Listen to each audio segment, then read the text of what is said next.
the new black woman. Well, maybe new to you, but not really new at all.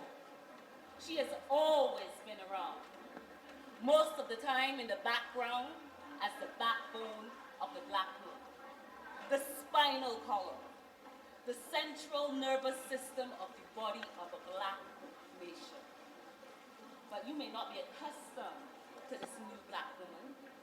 You might be more familiar with the other norms of feminine forms, the good girls that gone bad, the ill-nagnas, the baddest bitches, the super freaks.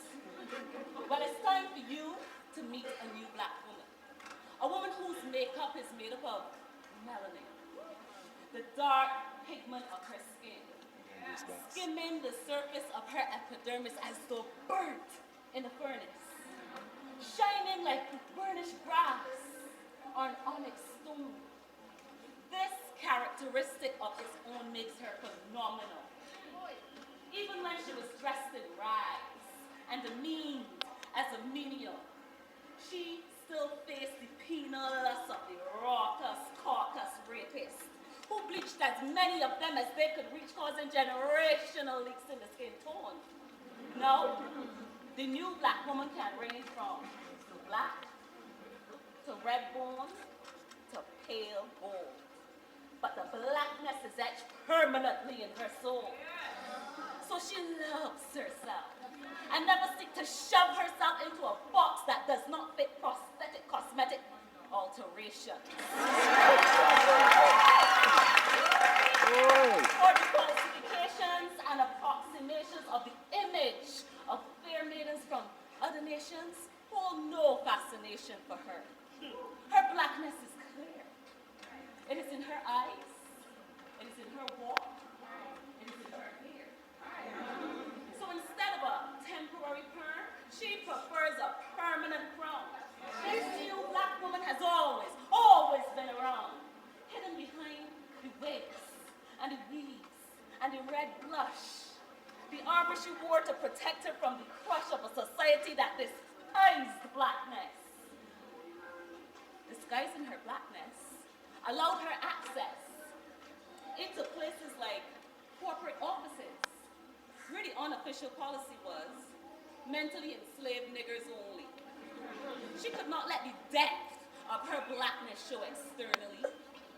Internally, she felt like Zingha, or the queen of Sheba.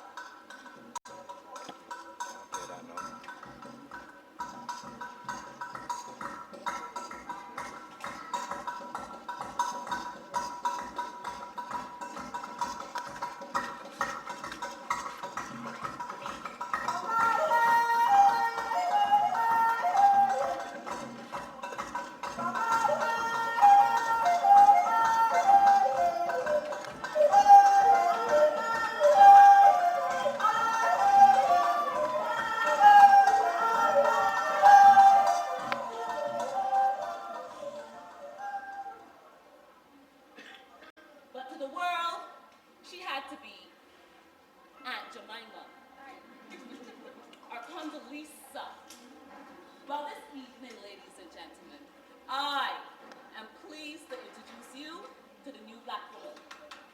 That woman who you may not have appreciated, because in your own minds, you may have been saturated with the colonially sanctioned alternatives from magazines or the silver screens, causing you to scream out the African queens, blinding you to the impressive empresses of blackness and their beauty.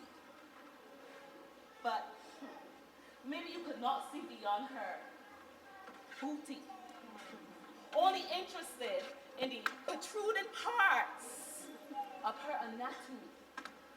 Maybe you had a lobotomy on the parts of your brain that contain the ability for you to study botany.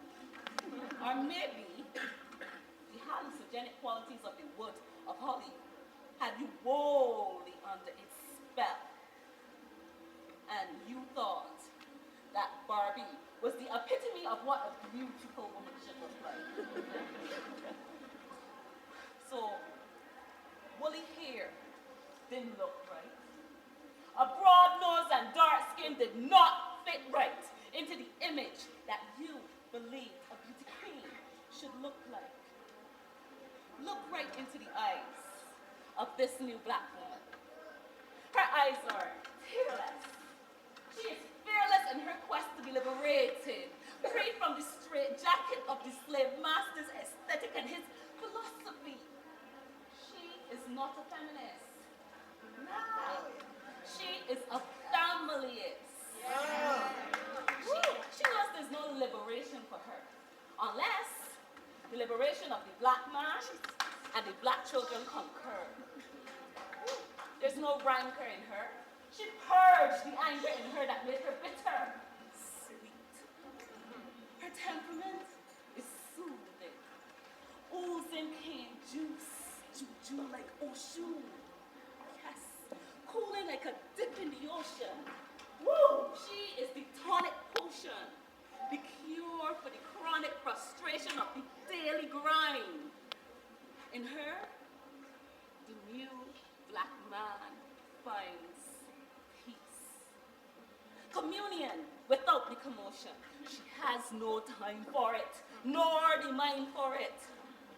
She is searching for balance, order, harmony, reciprocity. She pines for it. She is not his opposite, people. She is his complement. The way it was before they were wrecked from their continent. This new black woman is the Asian black woman, resurrected and reconnected to her roots. Remix to suit the current reality.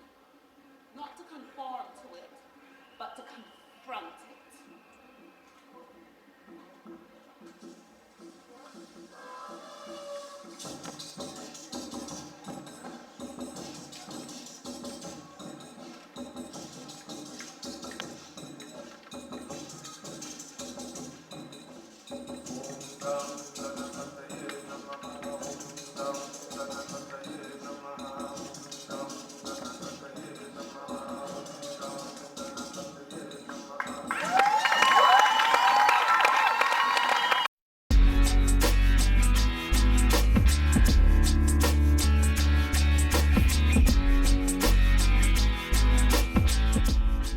Yeah, that was tight.